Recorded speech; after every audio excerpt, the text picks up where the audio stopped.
स्वागत है दोस्तों हमारे YouTube चैनल OPS क्लासेज पर। दोस्तों आज से हम लोग रीजनिंग पढ़ेंगे। ये जो रीजनिंग होगी ये समस्त वनडे एग्ज़ाम्स, SSC, TET उन सभी के लिए हम लोग पढ़ेंगे। पूरा बेसिक टू एडवांस होगी।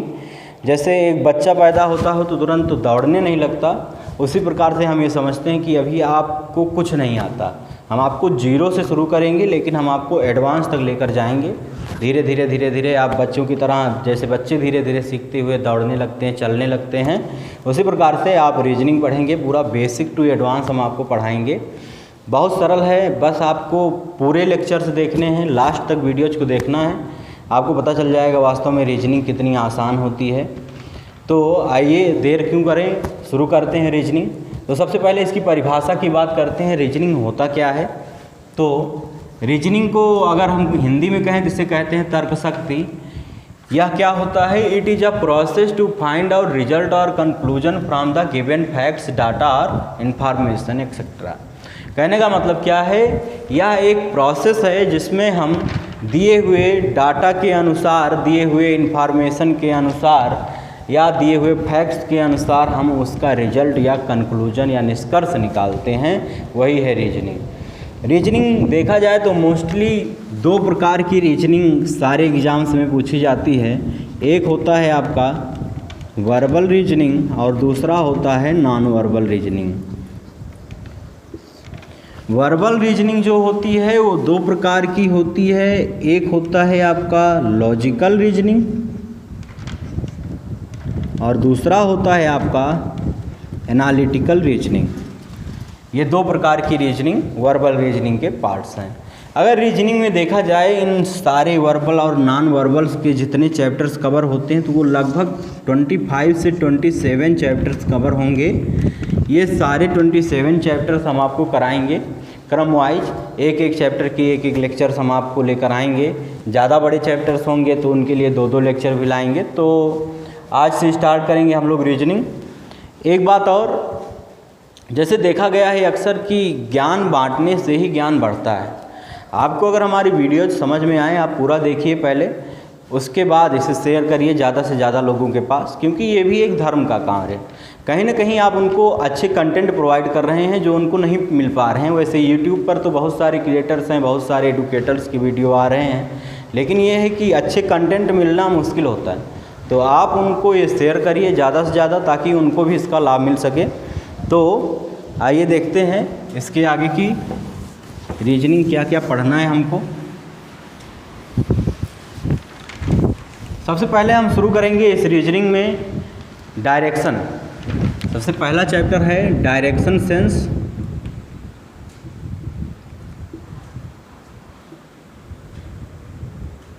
इस चैप्टर के कई नाम हैं।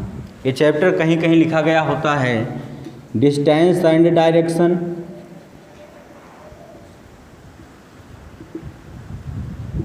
कहीं कहीं लिखा गया होता है डायरेक्शन टेस्ट, कहीं कहीं इसी चैप्टर का नाम सिर्फ डायरेक्शन ही लिखा गया होता है, कहीं कहीं हिंदी मीडियम वाले बच्चों के लिए लिखा गया होता है दिशा परीक्षण, और भी इस चैप्टर के कई सारे नाम हैं। तो ये सारे चैप्टर्स के एक ही नाम है, एक ही चैप्टर्स के सारे नाम हैं जिसे हमको पढ़ना है। ये है आपका पहला चैप्टर जिसमें हम लोग पढ़ेंगे डायरेक्शन क्या होती है, दूरी क्या होती है, डिस्प्लेसमेंट क्या होती है। तो इस चैप्टर को समझने से पहले सबसे ज़्यादा हमको जानना ज़रूरी है व्हाट इज़ डिस्टेंस, क्या होती है, दूरी किसे कहते हैं हम लोग। तो दूरी अगर कहा जाए तो दूरी हम लोग कहते हैं कि किसी भी वस्तु द्वारा एकांक समय में तय की गई कुल पथ की लंबाई को दूरी कहते हैं। तो कई बार पूछा गया है कि दूरी और विस्थापन में क्या अंतर है, डिस्टेंस एंड डिस्प्लेसमेंट, इन दोनों में क्या अंतर है। तो आइए समझते हैं डिस्टेंस क्या होता है और डिस्प्लेसमेंट क्या होता है। तो इधर देखिए, मैं इधर लिख रहा हूँ डिस्टेंस और ये है डिस्प्लेसमेंट। डिस्प्लेसमेंट का मतलब होता है विस्थापन, डिस्टेंस का मतलब होता है दूरी। इन दोनों के बारे में देखते हैं क्या डिफरेंस है। दूरी जो होती है वह कभी जीरो नहीं होती। कहने का मतलब क्या है, ये नेवर जीरो, कभी जीरो नहीं हो सकती दूरी।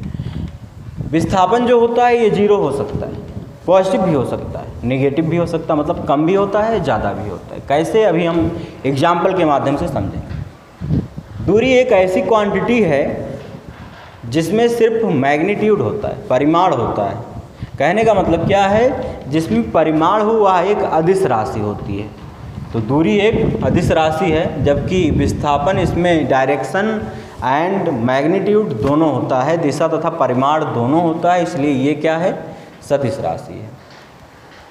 और अगर इसके एग्जाम्पल की बात करूं, कैसे समझेंगे हम लोग दूरी कहाँ है, तो एक एग्जाम्पल ले लेते हैं इसके बारे में। मान लीजिए एक बच्चा है, ये एक बच्चा हमने बना दिया है। ये जो है ये अपने कॉलेज में पढ़ने जाता है डेली। इसके घर से इसके विद्यालय की या कॉलेज की दूरी जो है वो 4 किलोमीटर है। एग्जाम में पूछा गया कि एक बच्चा है जो कि अपने विद्यालय पढ़ने जाता है, जिसका विद्यालय 4 किलोमीटर की दूरी पर है उसके घर से, तो उस बच्चे द्वारा तय की गई कुल दूरी तथा विस्थापन ज्ञात कीजिए। तो यहाँ पर आप कह सकते हैं डिस्टेंस जो है, यहाँ पर जो कुल डिस्टेंस है या दूरी है वो कितनी है, 4 किलोमीटर है। लेकिन जब बात की जाती है विस्थापन की, तो विस्थापन में आप कहीं ना कहीं अटक जाते हैं। रीजन क्या है, विस्थापन हम लोग क्या कहते हैं, अगर हम कह दें विस्थापन को सामान्य भाषा में कुल स्थिति परिवर्तन ही विस्थापन कहलाता है। कुल स्थिति परिवर्तन ही विस्थापन कहलाता है। या फिर विस्थापन का एक फार्मूला और होता है, अंतिम स्थिति माइनस प्रारंभिक स्थिति, या प्रारंभिक दूरी, अंतिम दूरी माइनस प्रारंभिक दूरी। कैसे, इधर देखिए, जैसे ये बच्चे का घर है या बच्चा यहाँ से गया यहाँ तक, ये जो कुल दूरी है यही इसका विस्थापन है। यहाँ पर यही इसका विस्थापन है। तो विस्थापन कितना हो जाएगा यहाँ पर, विस्थापन बराबर 4 किलोमीटर। लेकिन क्वेश्चन में एक और बात की गई कि मान लीजिए यह बच्चा अपने घर से स्कूल गया और स्कूल से पुनः अपने घर वापस आ गया, यहाँ गया और यहाँ से पुनः अपने घर वापस आ गया, यहाँ पर इसका घर था जो कि 4 किलोमीटर की दूरी पर है। तब बच्चे द्वारा कुल तय की गई दूरी तथा विस्थापन ज्ञात कीजिए। अब क्या करेंगे आप, अब आप बताएंगे दूरी 4 किलोमीटर, बच्चा स्कूल गया और 4 किलोमीटर वापस आया, तो इसकी दूरी तो इस बार तो है 8 किलोमीटर। लेकिन विस्थापन कितना है, विस्थापन हमने अभी बताया, विस्थापन जहां आपको ना समझ में आए तो आप क्या समझेंगे, कुल स्थिति परिवर्तन। यहाँ पर कुल स्थिति परिवर्तन कितनी हुई है, पहले भी घर पर था, पुनः आकर फिर घर पे बैठ गया। कहने का मतलब क्या, बच्चा जहाँ था वहीं फिर से पहुँच गया, उसकी स्थिति में कोई परिवर्तन नहीं हुआ, इसलिए यहाँ पर विस्थापन कितना है, 0 किलोमीटर यहाँ पर विस्थापन। और अगर सरल भाषा में समझें तो अंतिम दूरी माइनस अंतिम स्थिति माइनस प्रारंभिक स्थिति, इस फार्मूले पर लगा दें अगर, तो अंतिम स्थिति कितनी थी, 4 किलोमीटर, और फिर प्रारंभिक स्थिति से दूरी कितनी है, 4 किलोमीटर, कितना आ गया, 0। तो ये दो बातें आपको समझ में। और अगर इसके एक उदाहरण और ले लूँ आसान सी भाषा में, तो इसका एक और उदाहरण आपको समझाते हैं। इधर देखिए, अगर मैं बात करूं, एक बच्चा है जो एक गोलाकार परिधि के चारों तरफ चक्कर लगा रहा है। ये मान लीजिए ये इसका स्टार्टिंग पॉइंट है और यही एंड पॉइंट है, यहाँ से गया यहाँ पर आगे रुक गया। अब इस गोलेकार की जो परिधि है वो 50 मीटर है, कहते हैं ये 50 मीटर इसकी परिधि है। एग्जाम में पूछा गया कि यह बच्चा इस गोले का 3 चक्कर लगाता है, दौड़ रहा है किनारे किनारे, इसका 3 चक्कर लगाता है, तो बच्चे द्वारा तय की गई दूरी तथा विस्थापन ज्ञात कीजिए। तो एक बात बताइए, अगर ये बच्चा यहाँ से यहाँ तक आएगा, यहाँ से यहाँ तक चला, तो 1 चक्कर हुआ, 1 चक्कर में कितना चलेगा, 50 मीटर, दूसरे में चलेगा फिर 50 मीटर, तीसरे में चलेगा फिर 50 मीटर, तो टोटल इसने जो दूरी तय करी वो है तो 150 मीटर। टोटल दूरी कितनी है, 150 मीटर। अब बात की जाए इसके विस्थापन की, तो विस्थापन हमने अभी बताया कुल स्थिति परिवर्तन। कहने का मतलब क्या है, बच्चा यहाँ से चलना प्रारंभ किया और पुनः यहीं पर आके रुक गया, इसकी स्थिति में कोई परिवर्तन नहीं हुआ। इसका मतलब क्या है, यहाँ पर विस्थापन कितना है, विस्थापन इज इक्वल टू 0 मीटर, यही आपका आंसर। अब आप कहेंगे इसका यूज कहाँ है, तो इसका यूज है बहुत ज़्यादा है डायरेक्शन में। कहाँ है, जैसे आपने देखा होगा ये ट्रायंगल आप लोग बनाते हैं, तो उसमें ये दूरी आपसे पूछा गया, एक आदमी इधर गया 4 किलोमीटर, फिर ऊपर गया तरफ गया 4 किलोमीटर, अब उसके घर से उस स्थिति की दूरी बताइए। तो ये जो दूरी है ये आपका क्या है, यहाँ पर डिस्प्लेसमेंट है। इसे आप अलग अलग तरीके से भी लगाते हैं, मैं इसका बहुत सरल तरीका आपको बताऊंगा। जुड़े रहिए और वीडियो को पूरा अंत तक देखिए। चलिए आगे बात करते हैं। तो अब हमने समझ लिया दूरी क्या होती है और विस्थापन क्या होता है। अब हम लोग समझेंगे हमारी दिशाएं कौन कौन सी हैं, दिशाएं कौन कौन सी हैं। तो दिशाओं के बारे में हम जानते हैं। तो जैसा कि आप लोगों ने सुना है, हमेशा आप लोग सुनते हैं न्यूज, तो न्यूज शब्द जो है वो इन्हीं दिशाओं के नाम से बना है। जैसे अगर मैं इसे कैटेगराइज करूं तो NEWS आप लोग सुनते हैं, न्यूज। न्यूज का N जो है वो बना है नॉर्थ से, E जो है ये बना है ईस्ट से, W जो है वो बना है वेस्ट से, और S जो है ये बना है साउथ से। कहने का मतलब क्या है, चारों दिशाओं का आप न्यूज़ सुनते हैं, वो इन्हीं चारों दिशाओं से बना। अब हम लोग इसे अपनी कॉपी में या बुक में कैसे हम लोग इसे नक्शे में ग्राफिकल रिप्रेजेंटेशन करते हैं, तो आपने देखा होगा मैप्स देखे होंगे आप लोग, तो उसमें ऐसे कुछ बना हुआ रहता है, इस प्रकार से डायरेक्शन दिखाया रहता है। या आप लोग अपने यहाँ अपने मोबाइल में भी देखते हैं गूगल मैप्स, उसमें भी ये डायरेक्शन शो करता है, कहीं ना कहीं हो सकता है कभी कभी ये दोनों ही शो करते हैं। तो हम समझते हैं कि वास्तव में डायरेक्शन होता क्या है। तो डायरेक्शन जो है वो इन्हीं 4 प्रकार के नॉर्थ, साउथ, ईस्ट, वेस्ट पर ही डिपेंड है। कैसे, नॉर्थ का मतलब होता है उत्तर, साउथ का मतलब होता है दक्षिण, ईस्ट का मतलब होता है पूरब, और वेस्ट का मतलब होता है पश्चिम। और बातें करते हैं इसके बारे में। ये वाली दिशा कौन सी होगी, ये वाली। तो अगर ये वाली दिशा की बात हम करें तो इधर क्या है नॉर्थ, इधर क्या है ईस्ट है, तो ये वाली जो डायरेक्शन होगी ये हो जाएगी नॉर्थ ईस्ट, नॉर्थ ईस्ट, जिसे हम लोग कहते हैं उत्तर पूरब। इसी प्रकार बात करते हैं इस वाली डायरेक्शन की, तो ये वाली दिशा हो जाएगी दक्षिण पूरब।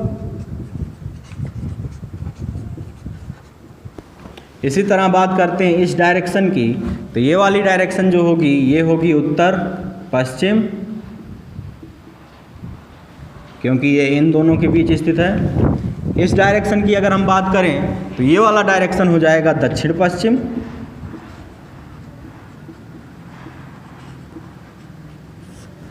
ये इसके बारे में सामान्य जानकारियाँ हैं जो आपको समझ में आ रही होंगी।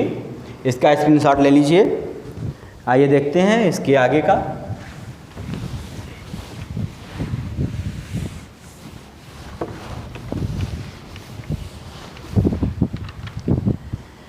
अब बात करते हैं कि अगर क्वेश्चन में आ गया लेफ्ट टर्न या राइट टर्न तो आपको किस प्रकार से मुड़ना है।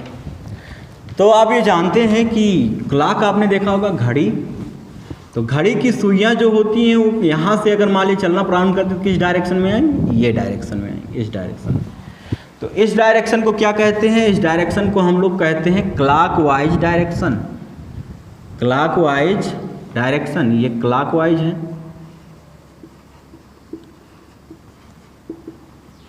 कहने का मतलब क्या है, घड़ी की सुई की दिशा में ये क्लॉकवाइज डायरेक्शन है। अगर इसी प्रकार से हम कहें कि एंटी क्लॉकवाइज डायरेक्शन कैसे होगा, तो घड़ी के विपरीत दिशा में सुइयाँ तो इधर चलती हैं, अगर इधर से हम लोग घूम जाएं तो ये है घड़ी की विपरीत दिशा, इसे कहते हैं एंटी क्लॉकवाइज डायरेक्शन। अब देखिए इसका काम क्या है। इसका काम ये है कि अगर आपसे किसी भी क्वेश्चन में कहा जाए राइट टर्न या दाहिने या दाएं मुड़ना, इसका मतलब क्या है, आप घड़ी की सुई की दिशा में मुड़ेंगे, क्लॉकवाइज डायरेक्शन मुड़ेंगे, क्लॉकवाइज डायरेक्शन। अगर आपसे क्वेश्चन में कहा जाए लेफ्ट टर्न, बाएं मुड़ना, तब आप किस तरह मुड़ेंगे, anti clockwise direction, anti clockwise direction, घड़ी की विपरीत दिशा में। ये हो गई डायरेक्शन से संबंधित बेसिक जानकारियाँ। अब और बात करते हैं एक और इम्पॉर्टेंट फैक्ट्स है इसके बारे में। क्या है, इधर देखिए। जैसे कभी कभी क्वेश्चन आ जाता है कि कोई ट्रायंगल है जिसे हम लोग समकोण त्रिभुज भी कहते हैं, उसकी दो भुजाएं ज्ञात हैं, आपको तीसरी भुजा अज्ञात है, वो भुजा आपको पता करना। कैसे पता करें, इधर देखिए। मैं एक इसके लिए ट्रायंगल बना लेता हूँ। ये है समकोण त्रिभुज, आपको दिख रहा है, ये समकोण त्रिभुज है। मान लीजिए ये ए पॉइंट है, ये बी है, ये सी है। अब सबसे पहले किसी भी त्रिभुज में तीन भुजाएं होती हैं जिसे हम लोग कहते हैं लंब, आधार, कर्ण, हाइपोटेनस, परपेंडिकुलर, बेस। परपेंडिकुलर का मतलब है लंब, हाइपोटेनस का मतलब है कर्ण, बेस का मतलब है आधार। तो इस ट्रायंगल में हमको सबसे ज़्यादा मेहनत करना है हाइपोटेनस को पहचानने में। क्यों? क्योंकि रीजन ये है कि लंब और आधार तो दोनों साथ ही होते हैं। कहने का मतलब क्या है, मान लीजिए आपको हाइपोटेनस ज्ञात करना है या कर्ण ज्ञात करना है, तो कर्ण बराबर होता है पाइथागोरस प्रमेय से कर्ण का वर्ग इज इक्वल टू होता है परपेंडिकुलर का स्क्वायर प्लस बेस का स्क्वायर। या फिर हम कह सकते हैं कर्ण का वर्ग इज इक्वल टू होता है लंब का वर्ग प्लस आधार का वर्ग। या फिर हम कह सकते हैं कर्ण बराबर हो जाएगा अंडर रूट लंब का वर्ग प्लस आधार का वर्ग। तो यहाँ पर लंब और आधार दोनों चीज़ें एक ही साथ हैं, इसलिए हम कह रहे हैं कि ये दोनों साथ ही आपको दिख जाएंगी। मेन बात ये है कि डायरेक्शन वाले क्वेश्चन में कहीं एंगल गिवन नहीं होता है, कहीं एंगल गिवन नहीं होता, कहीं कोई कोण दिया नहीं गया होता है। इसलिए हम लंब और आधार को फाइंड करने के लिए मेहनत नहीं करते हैं, परपेंडिकुलर और बेस को फाइंड करने के लिए मेहनत नहीं करते, हमको सिर्फ कर्ण खोजना है। और कर्ण कहाँ होगा, उसका सिंपल सा फंडा ये है कि जहाँ आपको 90 अंश दिख रहा हो, 90 डिग्री दिख रही हो, उसके सामने की भुजा जो होगी वो होगी कर्ण। तो यहाँ पर ये क्या है, हाइपोटेनस है या कर्ण। और दूसरा फंडा अगर मैं आपको बताऊं तो दूसरा फैक्ट्स ये है इसे फाइंड करने का कि किसी भी त्रिभुज में आप देख लीजिए जो सबसे बड़ी भुजा होगी वही होगी कर्ण। तो यहाँ पर इस ट्रायंगल में सबसे बड़ी भुजा कौन सी है, ये वाली है BC, इसलिए ये क्या कहलाएगी, कर्ण कहलाएगी। अब मान लीजिए ये दोनों भुजाएं दी गई हैं, ये भुजा आपको ज्ञात करनी है, तो आप किस फार्मूले से ज्ञात करेंगे, कर्ण का वर्ग इज इक्वल टू लंब का वर्ग प्लस आधार का वर्ग, या कर्ण is equal to under root लंब का वर्ग प्लस आधार का वर्ग। हो सकता है कभी कभी लंब का मान पूछ लिया जाए, तो आप इसी फार्मूले से लंब का वर्ग निकालेंगे तो कर्ण का वर्ग माइनस आधार का वर्ग हो जाएगा। यहाँ से मतलब कहने का है कि किसी भी त्रिभुज की अगर दो भुजाएं दी गई हों तो आप तीसरी भुजा बहुत आसानी से ज्ञात कर सकते हैं। इतनी सारी बातें थी हमारे टाइप 1 के क्वेश्चन में। तो आइए देखते हैं, इसके एक उदाहरण कर लेते हैं कैसे हमको क्वेश्चंस लगाने हैं। तो इसका एक उदाहरण हम बहुत अच्छा क्वेश्चन लेकर आए हैं, देखिए कैसे लगाएंगे। तो एक क्वेश्चन है, दीपक, लिख देता हूँ क्वेश्चन, दीपक 8 मीटर उत्तर की ओर चलता है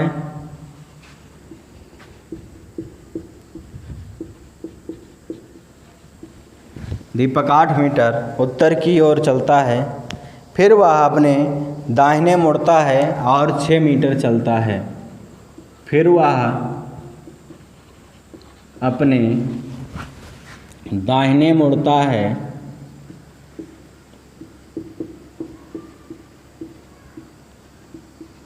और 6 मीटर चलता है। पुनः वह अपने बाएं मुड़ता है और 3 मीटर चलता है। पुनः वह अपने बाएं मुड़ता है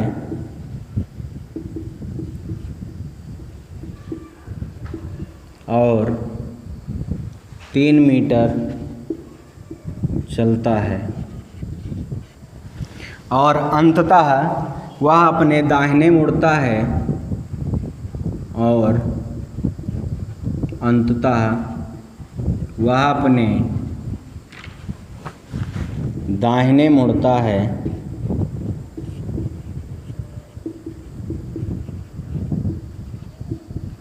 और 4 मीटर चलता है।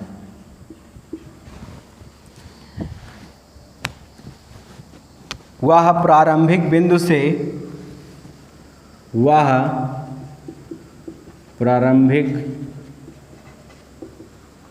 से कितनी दूरी पर तथा किस दिशा में है। कहने का मतलब क्या है, इस क्वेश्चन में आपसे 2 बातें पूछी गई हैं। एक दूरी पूछी गई है, दूसरा दिशा। पहली बात, आपको क्वेश्चन में जो गिवन फैक्ट्स दिए गए हैं, गिवन डाटा दी गई है, उस अनुसार आप अपना सेटअप करेंगे। कैसे, इधर देखिए। जैसे अभी हमने आपको बताया, डायरेक्शन जो होते हैं वो यही 4 होते हैं, नॉर्थ, साउथ, ईस्ट, वेस्ट। ये हो गया आपका नॉर्थ ईस्ट, ये हो गया आपका साउथ ईस्ट, ये हो गया आपका साउथ वेस्ट, ये हो गया आपका नॉर्थ वेस्ट। अब क्या करेंगे, अब मान लीजिए इन्होंने कहा दीपक 8 मीटर उत्तर की दिशा में चलता है, तो उत्तर है किधर, नॉर्थ किधर है, ऊपर की तरफ। नॉर्थ का मतलब उत्तर है, तो ऊपर की तरफ कितना चलता है, 8 मीटर। मैं यहाँ बनाता हूँ इसका सॉल्यूशन। ये 8 मीटर की दूरी उत्तर की ओर चला। फिर वह अपने दाहिने मुड़ता है, और दाहिने मुड़ने की बात जब हमने बताई थी आपको, तो आपको किधर चलना, क्लॉकवाइज डायरेक्शन। क्लॉकवाइज डायरेक्शन करने मतलब घड़ी यूं घूमती है, क्लॉकवाइज डायरेक्शन इस दिशा में, तो या यहाँ से क्लॉकवाइज डायरेक्शन अपने दाहिने घूमेंगे तो किधर आएगा, इस तरफ आएगा, अपने दाहिने। और 6 मीटर चलता है, यहाँ से ये 6 मीटर चलता है, दूरी थोड़ा कम है, कम कर लेते हैं। पुनः वह अपने बाएं मुड़ता है। बाएं मुड़ने की जब बात की जाए तो आप किधर मुड़ेंगे, एंटी क्लॉकवाइज। कहने का मतलब क्या है, अगर घड़ी इधर लगी है तो घड़ी की सुई इधर नाचेगी तो क्लॉकवाइज होगा, इधर नाचेगी तो एंटी क्लॉकवाइज होगा, इधर घूमेगी तो इसे एंटी क्लॉकवाइज डायरेक्शन चलना, क्योंकि बाएं मुड़ रहा है तो फिर वो अपने बाएं मुड़ा और 3 मीटर चलता है, यहाँ से ये 3 मीटर चला। अब कहा गया है अंततः वह अपने दाहिने मुड़ता है और 4 मीटर चलता है। अब यहाँ से दाहिने मुड़ेगा तो फिर किधर मुड़ेगा, क्लॉकवाइज डायरेक्शन। तो ये है क्लॉकवाइज डायरेक्शन और यहाँ से ये 4 मीटर चलता है। अब वह प्रारंभिक बिंदु से कितनी दूरी पर तथा किस दिशा में है। कहने का मतलब क्या है, प्रारंभिक बिंदु यही है। प्रारंभिक बिंदु वह होता है जहाँ से आप चलना प्रारंभ करते हैं। यहाँ से यह कितनी दूरी, कहने का मतलब क्या है, ये वाली दूरी, ये दूरी आपसे पूछी गई है, यह कितनी दूरी पर है तथा किस दिशा में। पहली बात तो दिशा अगर यहाँ से हम एलोकेट कर लें तो ये दिशा आपको दिख ही रही होगी। ये है नॉर्थ, ये है साउथ, ये है ईस्ट, तो ये कौन सी डायरेक्शन होगी, नॉर्थ ईस्ट। अब आते हैं इसके आंसर की बात कर लेते हैं। आप आंसर दिया कितना गया है ऑप्शन, तो पहला ऑप्शन है 15 मीटर नॉर्थ वेस्ट, दूसरा है 15 मीटर साउथ वेस्ट, तीसरा दिया गया है 15 मीटर साउथ ईस्ट, और चौथा ऑप्शन है नन ऑफ दीज। अब आप ये कर सकते हैं, या तो नॉर्थ ईस्ट देखकर आप आंसर लगा सकते हैं 15 मीटर नॉर्थ ईस्ट, लेकिन यहाँ पर कहीं नॉर्थ ईस्ट आंसर है ही नहीं, तो हमें इस क्वेश्चन को हल करना पड़ेगा। कैसे हल करते हैं, तो देखिए इधर ये वाली दूरी आपको निकालना है। कहने का मतलब क्या है, यहाँ पर आपको कर्ण निकालना है। यहाँ एक ट्रायंगल बन रहा है, कैसे बन रहा है, अगर इस वाली दूरी को और बढ़ाएं तो ये इतनी दूरी 3 मीटर, तो ये भी कितना होगी 3 मीटर। इस वाली दूरी को अगर और बढ़ाएं तो ये इतनी 6 मीटर है, तो ये भी कितनी होगी 6 मीटर। कहने का मतलब क्या है, टोटल ये दूरी अगर हम देखें तो ये 8 3 11 मीटर हो गया, और ये पूरी दूरी देखें ये वाली ट्रायंगल से, इस ट्रायंगल से ये वाली दूरी अगर हम देखें तो 6 4 10 मीटर हो गया ये। तो अब ये वाली भुजा निकालनी है, तो हमने अभी फार्मूला बताया था, कर्ण का वर्ग बराबर लंब का वर्ग प्लस आधार का वर्ग। तो यहाँ पर कर्ण आपको फाइंड करना है, तो कर्ण बराबर हमने बताया था अंडर रूट लंब का वर्ग प्लस आधार का वर्ग। लंब आप चाहें इसको मान सकते हैं, तो यहाँ पर हम 11 मीटर को मान लें अगर, तो कितना हो जाएगा 11 का स्क्वायर 121 प्लस 10 का स्क्वायर आधार इसे अगर हम मान लें तो 10 दामा 100। इसे हम जोड़ लेंगे तो कितना आएगा आंसर 221 अंडर रूट में, और कौन सी डायरेक्शन है ये, नॉर्थ ईस्ट। ये है आपका आंसर। समझ में आ रहा होगा क्वेश्चन, कितना अच्छा क्वेश्चन है। तो इसका आप स्क्रीनशॉट लीजिए, फिर देखते हैं दूसरा क्वेश्चन। तो आइए देखते हैं अगला क्वेश्चन। सचिन कुछ दूरी उत्तर दिशा में चलता है, फिर वह अपने बाएं मुड़ता है और कुछ दूरी चलता है, और अंततः वह अपने बाएं मुड़ता है और 12 मीटर चलता है। अब वह अपने प्रारंभिक बिंदु से 10 मीटर की दूरी पर है, उसने कुल कितनी दूरी तय की। तो दोस्तों ये क्वेश्चन, इसमें आंसर दिया गया है 10 मीटर, 22 मीटर, 12 मीटर, आंकड़े अपर्याप्त हैं। तो ये क्वेश्चन देखने के बाद आप इसे नोट करिए, कॉपी पेन साथ में रखिए और पहले खुद लगाने की कोशिश करिए। उसके बाद इसके सॉल्यूशन को देखिए। वीडियो को आप रोक सकते हैं और खुद लगा के पहले ट्राई करिए, फिर इसके सॉल्यूशन को देखिए। तो आइए हम इसे हल करते हैं। तो इसमें दिया गया सचिन कुछ दूरी उत्तर की दिशा में चलता है। मान लीजिए हमने ये दूरी बता दी, ये x दूरी ये उत्तर की दिशा में चलता है, मान लिया हमने। फिर वह अपने बाएं मुड़ता है और कुछ दूरी चलता है। बाएं मुड़ने का मतलब क्या है, ये एंटी क्लॉकवाइज डायरेक्शन, तो इधर चलेगा, बाएं मुड़ेगा और कुछ दूरी चलता है, तो कुछ दूरी मतलब हम x फिर मान लेते हैं। और अंततः वह अपने बाएं मुड़ता है, यहाँ से भी एंटी क्लॉकवाइज अगर हम मुड़ेंगे तो एंटी क्लॉकवाइज इधर होगा, बाएं मुड़ा और 12 मीटर चलता है। हम मानते हैं ये 12 मीटर की दूरी, ये 12 मीटर। या फिर दूसरा भी हो सकता है लॉजिक, ये भी हो सकता है x मीटर की दूरी चला, यहाँ से x मीटर फिर दूरी चला, ये 12 मीटर हो सकता है। क्यों? क्योंकि रीजन ये है कि ये दूरी हमको पता ही नहीं, ये 12 से ज़्यादा भी हो सकता है, 12 से कम भी हो सकता है। ये दूरी 12 से ज़्यादा हो सकती है, 12 से कम हो सकती है। लेकिन अब कहा गया अब वो अपने प्रारंभिक बिंदु से 10 मीटर की दूरी पर है। कहने का मतलब क्या है, यहाँ से इसकी दूरी जो है वो 10 मीटर है, या यहाँ से इसकी दूरी 10 मीटर है। आपसे पूछा गया उसने कुल कितनी दूरी तय की। तो इसमें सामान्य सी बात है कि आपको ना तो ये वाली दूरी पता है ना ही ये वाली दूरी पता है, इसलिए इसे आप हल ही नहीं कर सकते। किसी भी दशा में क्वेश्चन आप हल ही नहीं कर पाएंगे। इसलिए इसका आंसर क्या होगा, आंकड़े अपर्याप्त हैं। इसका स्क्रीनशॉट लीजिए। आइए तीसरा क्वेश्चन देखते हैं। राम अपने घर से 10 किलोमीटर उत्तर की ओर गया, फिर बाएं घूमा और 4 किलोमीटर गया, फिर बाएं घूमा और 17 किलोमीटर गया। आरंभ से अंतिम स्थान किस दिशा में है। तो सबसे पहले क्या करना है, हमें जो वैल्यू गिवन है उसी के अनुसार यहाँ पर डाटा सेट करना है। कैसे, राम अपने घर से 10 किलोमीटर उत्तर की ओर, कहने मतलब क्या, उत्तर दिशा हमने बताई थी आपको ऊपर की ओर है। तो मान लीजिए ये 10 किलोमीटर ये उत्तर दिशा में चला। फिर इसके बाद कहा गया फिर बाएं घूमा और 4 किलोमीटर गया। चलिए यहाँ पर मैं पहले डायरेक्शन ही बना देता हूँ आपके लिए।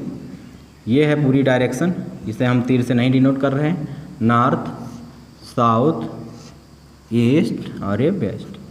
अब फिर क्या हुआ, 4 किलोमीटर फिर बाएं घूमा और 4 किलोमीटर गया। तो यहाँ से बाएं मतलब एंटी क्लॉकवाइज डायरेक्शन, ये है बाएं और ये 4 किलोमीटर चला। और फिर बाएं घूमा और 17 किलोमीटर गया। 17 किलोमीटर 10 से बड़ा होता है, कहने का मतलब क्या है, अब ये इधर तक आ जाएगा। 17 किलोमीटर ये दूरी। आरंभ से अंतिम स्थान किस दिशा में है? आरंभ कहाँ से किया था इन्होंने? यहाँ से। ये अंतिम स्थान कहाँ है? यहाँ। ये वाली डायरेक्शन आपसे पूछी गई है। और ये डायरेक्शन कौन सी दिख रही है आपको? South west. कहने का मतलब क्या है? साउथ मतलब क्या होता है? दक्षिण पूर्व। तो ये आंसर क्या हो जाएगा आपका? दक्षिण, अच्छा दक्षिण पश्चिम। वेस्ट का मतलब पश्चिम। ये आंसर हो जाएगा आपका। स्क्रीनशॉट लीजिए इसका। आइए देखते हैं टाइप 2 के क्वेश्चन के बारे में। अभी हम लोग जो क्वेश्चन लगा रहे थे वो टाइप 1 के क्वेश्चन थे, बहुत ही आसान थे। टाइप 1 के और भी जितने क्वेश्चन हैं आपके पास, अगर रीजनिंग की कोई बुक हो तो आप उससे लगाइए, आपको बहुत आसानी से उसके रिजल्ट मिल जाएंगे। क्योंकि हमने बेसिक क्वेश्चन भी किया, 1-2 एडवांस क्वेश्चन भी उसमें हमने आपको कराया है। टाइप 2 की बात करते हैं तो टाइप 2 कैसे होता है, इधर देखिए। मान लीजिए ये जो है ये चारों दिशाएँ हैं, लेकिन आप लोग मैथ पढ़े होंगे, जिनको मैथ की कोई जानकारी नहीं, उन्हें डरने की कोई बात नहीं। इधर देखिए ध्यान से, ये जो है ये इतना तो आपको पता होगा, ये कितना है? 90 डिग्री दिख रहा है। ये कितना है? 90 डिग्री दिख रहा है। उसी तरह अगर इसकी बात करूं तो ये भी 90 डिग्री होगा, ये इतनी दूरी। उसी तरह अगर मैं ये इतनी दूरी 90, इतनी दूरी की बात करूं तो ये भी कितना होगा? 90 डिग्री होगा। ये इतने की बात करूं तो ये भी 90 अंश ही होगा। कहने का मतलब क्या है कि अगर ये आपका वेस्ट है या ईस्ट है, ये वेस्ट है, ये नॉर्थ है, ये साउथ है, तो एक डायरेक्शन से दूसरे डायरेक्शन के बीच की दूरी लगभग कितनी होती है? 90 डिग्री। ठीक, और सरल कर देते हैं। और सरल कैसे होगा, इधर देखिए ध्यान से। पहली बात तो आपको यहाँ पर ये समझना है कि यहाँ से ये दूरी अगर 90, और अगर हम इसे मिटा दें, इसे हम मिटा दें, और हम आपसे कहें कि ये वाली दूरी कितनी है, तो ये 90, ये 90, ये कितना हो जाएगा? 180 डिग्री। आपको बातें समझ में आ रही होंगी। उसी तरह से अगर हम बात करें यहाँ से, हम कहते हैं आपको यहाँ से लेकर ये वाली दूरी आप बता दीजिए, तो ये आप बताएंगे कितना? 270 डिग्री। और अगर हम आपसे बात करें, आप हमको ये पूरी दूरी बता दीजिए यहाँ तक, यहाँ से लेकर, तो आप बताएंगे ये है आपका 360 डिग्री। यहाँ तक की बातें आपको समझ में आ गई होंगी। अब इससे क्या समझना है आपको, उसे देखते हैं। इधर देखिए, कभी कभी होता क्या है, क्वेश्चन एग्जाम में इस तरह से पूछ लिए जाते हैं। जैसे मान लीजिए उन्होंने कहा कि राम जो है वह उत्तर दिशा की तरफ मुख करके खड़ा हुआ था। राम उत्तर दिशा की तरफ मुख करके खड़ा हुआ था, इस तरह से। अब क्या हुआ, अब उन्होंने क्वेश्चन ये पूछा कि वह अपने दाहिने 180 अंश घूमा। वह अपने दाहिने 180 अंश घूमा। अब वह किस दिशा में खड़ा है? कहने का मतलब क्या है, दाहिने का मतलब क्लॉकवाइज, और क्लॉकवाइज 180 अंश किधर आएगा? इधर आएगा। कहने का मतलब क्या है, अब उसकी दिशा किधर हो जाएगी? दक्षिण की तरफ हो जाएगी। यहाँ तक बातें समझ में आई? 180 अंश राइट, दाहिने। ठीक, यहाँ तक बातें समझ में। और बातें करते हैं। मान लीजिए ये है नॉर्थ, ये है साउथ, ये है ईस्ट, ये है वेस्ट। क्वेश्चन में पूछा गया कि कोई व्यक्ति है जो नॉर्थ ईस्ट में खड़ा है, उत्तर पूरब में खड़ा है, और वह अपने बाएं 225 अंश घूम रहा है।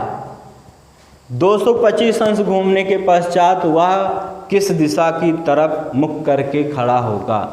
कहने का मतलब क्या है, अपने बाएं घूमेगा 225 अंश, तो ये 45 हो गया, क्योंकि 180 प्लस 45 होता 225 अंश, ये 45 अंश। और यहाँ से 180 अंश घूमेगा तो किधर आएगा? इधर आएगा। कहने का मतलब क्या है, यह व्यक्ति जो है वह नॉर्थ ईस्ट डायरेक्शन से उत्तर पूर्व दिशा से अब किस दिशा में आ गया है? दक्षिण दिशा में आ गया। कितने अंश घूमकर? 225 अंश घूमकर अब किस दिशा में आ गया? दक्षिण दिशा में आ गया। और बातें करते हैं, सरल वाला। इधर देखिए बच्चे कहते हैं सर आप बहुत कठिन कठिन बता रहे हैं, तो एक सरल क्वेश्चन आपको बताते हैं। इधर देखिए एकदम सिंपल कॉन्सेप्ट। किसी ने कहा आपसे कि आप पूरब की तरफ मुख करके खड़े हुए हैं, सूरज को देख रहे थे। सुबह जब सूरज उग रहा था तो सूरज पूरब की तरफ ही उगता है। आप पूरब की तरफ मुख करके खड़े हुए थे, तो इधर ये है आपका पूरब। मान लीजिए आप यहाँ पर खड़े हुए थे। अब आपको क्या लगा कि आपके पिताजी आ गए जो आपके बाएं 45 अंश के कोण पर खड़े हुए हैं। इसका मतलब क्या है कि आपके पिताजी किस दिशा में रहे होंगे। तो इसका मतलब क्या है, आपके बाएं 45 अंश मतलब कि ये इतना जाओगे तो 90 अंश है, इसका आधा यहाँ पर ये है 45 अंश, इतना ये इतना जो है ये कितना है 45 अंश। आपका बायां मतलब एंटी क्लॉकवाइज डायरेक्शन।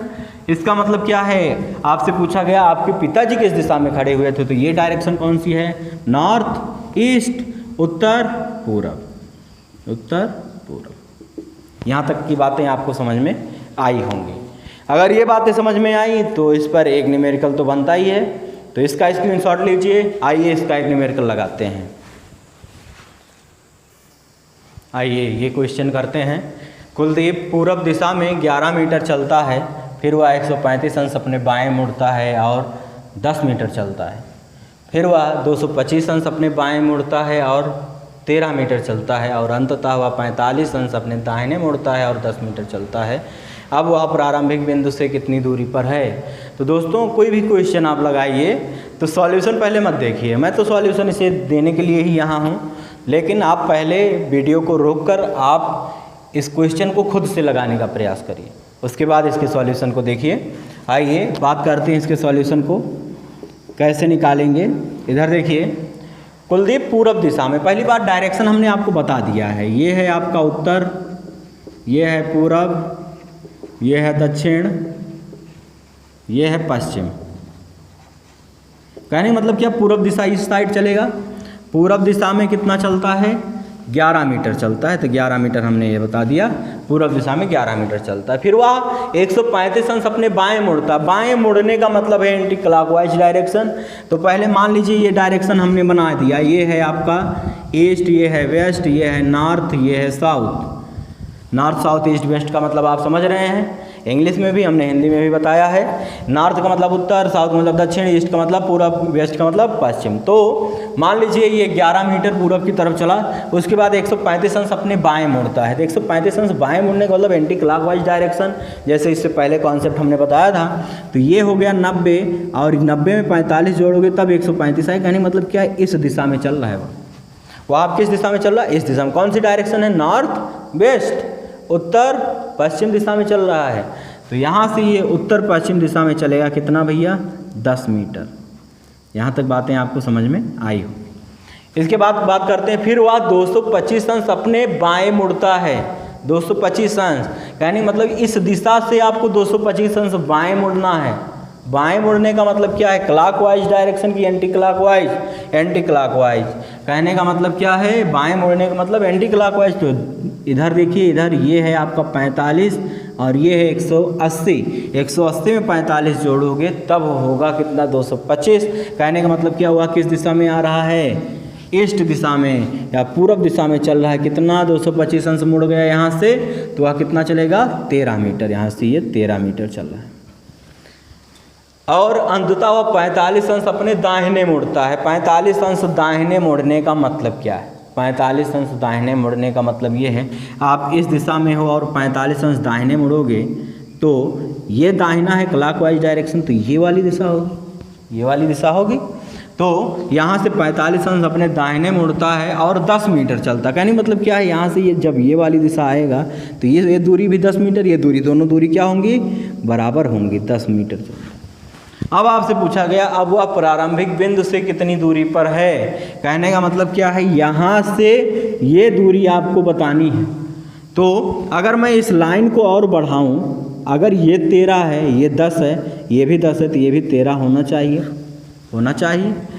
तो आपको अब दूरी आसानी से निकल गई है। ये 11 मीटर, ये 13 मीटर, तो 11 + 13 दैट इम्प्लाइज दैट ये हो जाएगा 24 मीटर।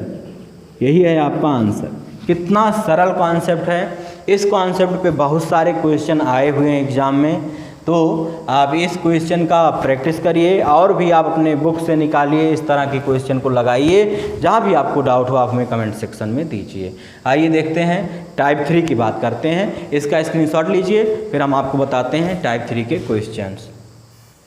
तो आइए देखते हैं टाइप 3 के कुछ कॉन्सेप्ट्स, उसके बाद उसके न्यूमेरिकल्स लगाएंगे। तो टाइप 3 में क्या है कि अगर मैं आपसे बात करूं कि मान लीजिए ये मेरा मुख जो है ये पूरब की दिशा में है और आप हमसे कहते हैं कि आप 2 बार अपने दाहिने मुड़ जाइए। तो पूरब की दिशा से ये मेरा दाहिना हाथ है, मैं इधर मुड़ूंगा एक बार और दूसरी बार किधर मुड़ूंगा, इधर की तरफ जाऊंगा। कहने का मतलब क्या है, अभी मेरा मुख इस तरफ था, अब मेरा मुख किधर हो गया था, इस तरफ हो गया था। कहने का मतलब क्या है, 2 टाइम्स लेफ्ट और राइट टर्न, 2 बार दाहिने 2 बार बाएं या दाहिने मुड़ने पर आपको कौन सी दिशा मिलेगी, अपोजिट डायरेक्शन। कहने का मतलब क्या है, अगर आप साउथ में हैं तो आप नॉर्थ में आ जाएंगे, आप ईस्ट में हैं तो आप वेस्ट में आ जाएंगे, आप वेस्ट में हैं तो ईस्ट में आ जाएंगे, नॉर्थ में हैं तो आप साउथ में आ जाएंगे। कहने का मतलब क्या है, 2 टाइम्स लेफ्ट और right turn is equal to opposite direction, opposite direction. ये हमने यहाँ पर लिख दिया है। लेफ्ट का मतलब होता है बायां, राइट का मतलब होता है दायां, ताकि हिंदी मीडियम वाले बच्चों को कहीं दिक्कत ना आए। 4 टाइम्स लेफ्ट और right turn is equal to, 4 बार अगर आपसे कह दिया जाए अपने दाहिने घूम जाइए। देखिए मैं आपको यहाँ पर घूम के दिखाता हूँ। मान लीजिए ये मेरा हाथ है, अगर मैं इसे 4 बार दाहिने घुमाऊँ तो एक बार दाहिने इधर घूमेगा, दूसरी बार यूँ घूमेगा, तीसरी बार इस तरह घूमेगा और चौथी बार फिर इस तरह घूमेगा।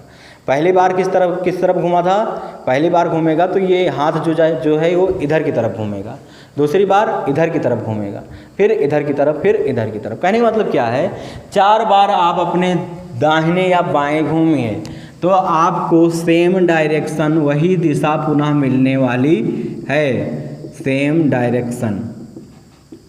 इसके बाद आपसे कहा जाए आप अपने दाहिने 3 बार अपने दाहिने घूम जाइए। आइए देखते हैं, हमारी दिशा ये वाली थी, हम अपने दाहिने घूमते हैं, पहली बार इधर घूमेंगे, दूसरी बार इधर घूमेंगे और तीसरी बार इस तरफ घूमेंगे। कहने का मतलब क्या है, अभी हम किस तरफ थे, इस साइड थे, फिर किस तरफ आ गए, इस साइड आ गए। कहने का मतलब क्या है, 3 बार हम अपने दाहिने ना घूमकर एक बार अगर हम बाएं घूम जाएं तब भी हमें वही दिशा मिलेगी। इसलिए 3 right turn is equal to 1 left turn. 3 बार आप दाहिने घूमने से अच्छा है एक बार बाएं घूम लीजिए, या फिर 3 left turn is equal to 1 right turn, 1 right turn. ये पूरा कॉन्सेप्ट आपको समझ में आया होगा, आशा करते हैं। इसका स्क्रीनशॉट लीजिए और आइए देखते हैं इसके अच्छे क्वेश्चंस। आइए देखते हैं, बहुत अच्छा क्वेश्चन है। विराट अपने घर पहुंचने के लिए उत्तर पूर्व दिशा में चलता है। कहने का मतलब क्या है, डायरेक्शन हमने आपको बताया है, उत्तर पूर्व दिशा ये वाली दिशा होती है, इस दिशा में ये चल रहा है। अब कहा गया वह 595 बार अपने दाहिने मुड़ता है और 363 बार अपने बाएं मुड़ता है और अंत में 929 बार अपने दाहिने मुड़ता है। अब वह किस दिशा में है। इस क्वेश्चन में आपको बहुत सारी कन्फ्यूजन्स भी हो सकते हैं, लेकिन उस कन्फ्यूजन को हम दूर कैसे करेंगे, तो इधर देखिए, इन्होंने कहा है कि वह 595 बार अपने दाहिने मुड़ता है। कहने का मतलब क्या है, दाहिने का मतलब राइट टर्न, तो कितनी बार, 595 बार राइट टर्न लेता है। चलिए ठीक, उसके बाद 363 बार बाएं मुड़ता है, मतलब 363 बार लेफ्ट टर्न लेता है और अंत में 929 बार दाहिने मुड़ता है, 929 बार ये राइट टर्न ले रहा है।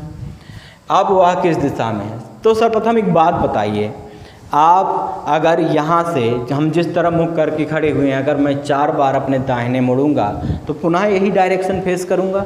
इसका मतलब क्या है, जब वह 4 के मल्टीपल में घुमा होगा, 4 दूनी 40, 80 या इस तरह से मल्टीपल में 595 बार के मल्टीपल में घुमा होगा, तो कई बार ऐसा हुआ होगा कि वह सेम डायरेक्शन ही फेस किया होगा। कई बार ऐसा हुआ होगा कि वह सेम डायरेक्शन फेस किया होगा। इसी प्रकार समान दिशा वही दिशा में पुनः पहुंच गया होगा। इसी प्रकार 363 बार वह अपने अगर बाएं घूमा होगा तो इसका मतलब वह कई बार ऐसा हुआ होगा कि अपने सेम डायरेक्शन में खड़ा हुआ होगा। इसी प्रकार 929 बार अपने दाहिने मुड़ा है तो इसका मतलब वह सेम डायरेक्शन कई बार फेस किया होगा। यह कैसे हम जान सकते हैं कितनी बार वह सेम डायरेक्शन फेस किया है और कितनी बार मुड़ा है? तो इसे हमें क्या करना पड़ेगा, इसको 4 से भाग देना पड़ेगा सभी को।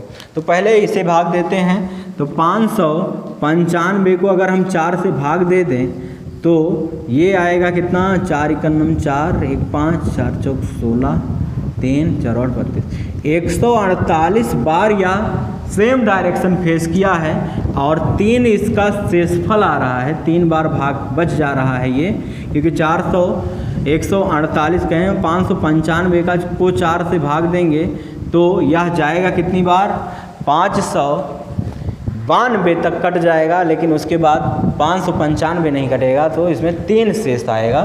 तो कहने का मतलब क्या है, यह 3 बार अपने राइट मुड़ रहा है। इसी तरह इसे भी जब हम भाग देंगे 4 से तो लगभग 360 आपका कट जाएगा, 4 से 63 नहीं कटेगा, 360 कट जाएगा। कहने का मतलब क्या है, 90 बार यह सेम डायरेक्शन फेस किया है और 3 बार यह लेफ्ट टर्न को मुड़ा हुआ है, तो 3 लेफ्ट टर्न। उसी तरह अगर 929 को हम 4 से भाग देंगे तो इसमें शेषफल 1 आएगा। कहने का मतलब क्या है, यह 1 राइट टर्न लिया है।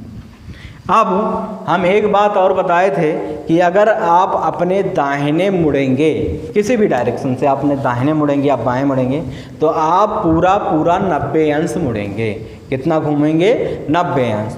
तो यहाँ पर पहले ये देखिए कि यह कितनी बार राइट मुड़ रहा है, 3 बार। अगर मैं 3 बार अपने दाहिने मुड़ूं और उसके बाद 3 बार अपने बाएं मुड़ जाऊं तो कहने का मतलब क्या है, सेम डायरेक्शन हम फेस करेंगे। इसका मतलब इसका कोई मतलब नहीं है। अब बचा बात किसका, 1 राइट टर्न, 1 बार दाहिने मुड़ना। तो पहले किस डायरेक्शन में था, पहले डायरेक्शन था उत्तर पूरब, और अगर ये यहाँ से 1 बार अपने दाहिने मुड़ेगा तो दाहिने पूरा मुड़ने का मतलब है 90 अंश, और यहाँ से 90 अंश इसका दाहिने किधर होगा भैया, ये है इसका दाहिना टोटल 90 अंश। तो ये कौन सी डायरेक्शन होती है, अगर ये नॉर्थ होता है, ये साउथ होता है, ये ईस्ट होता है, ये वेस्ट होता है, तो ये डायरेक्शन है साउथ ईस्ट। कहने का मतलब क्या है, दक्षिण पूरब दिशा में वह खड़ा हुआ है। इसका आंसर क्या होगा, दक्षिण पूरब। बहुत अच्छा क्वेश्चन था। इस तरह के भी क्वेश्चन आपको बुक में बहुत सारे मिल जाएंगे। आप इस तरह के क्वेश्चन का भी अभ्यास करिए। इस तरह के क्वेश्चन ज़्यादातर एग्जाम्स में पूछे जाते हैं, अच्छे अच्छे एग्जाम्स में, तो इसकी भी आप तैयारी करिए। इसका स्क्रीनशॉट लीजिए। आइए बात करते हैं टाइप 4 की। लास्ट टाइप है आपके डायरेक्शन चैप्टर का, तो इसका स्क्रीनशॉट लीजिए। टाइप 4 की फिर बातें करते हैं। आइए बात करते हैं टाइप 4 की।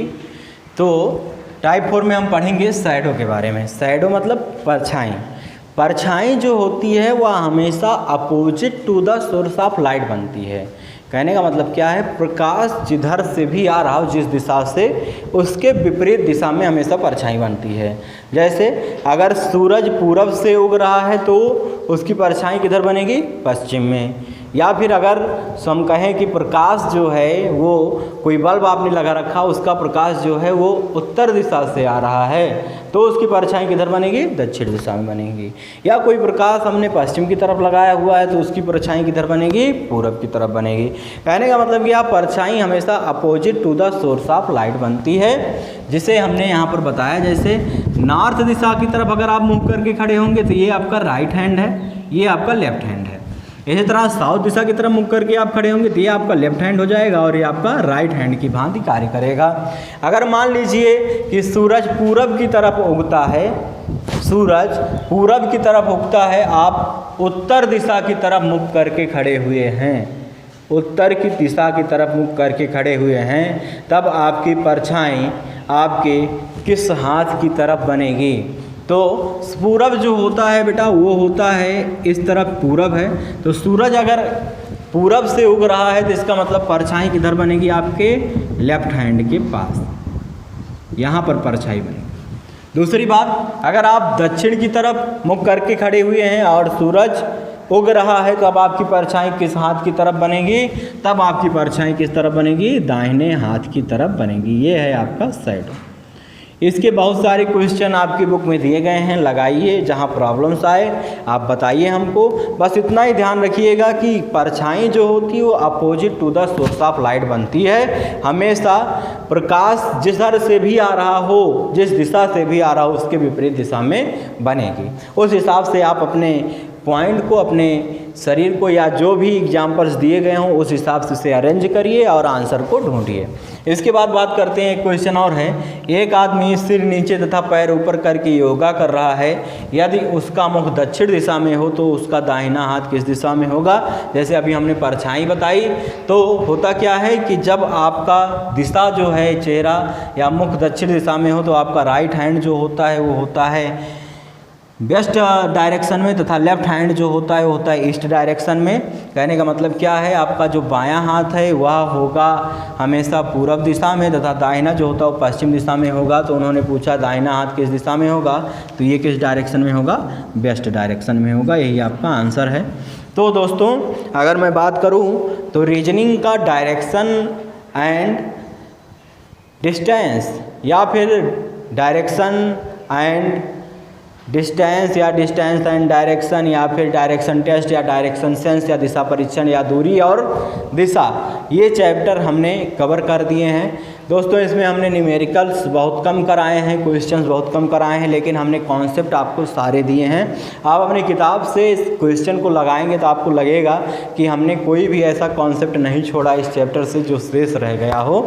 और अगर आपको कहीं लगता है कि हाँ कुछ शेष है तो आप हमें कमेंट सेक्शन में दीजिए, लेकिन कोशिश करिए कि ये सारे क्वेश्चन आप लगाइए, तैयार करिए, मेहनत करिए और आगे बढ़िए। वीडियो आपको अच्छी लगी तो ज़्यादा से ज़्यादा लोगों के पास पहुंचाइए ताकि उनका भी भला हो। बहुत बहुत धन्यवाद।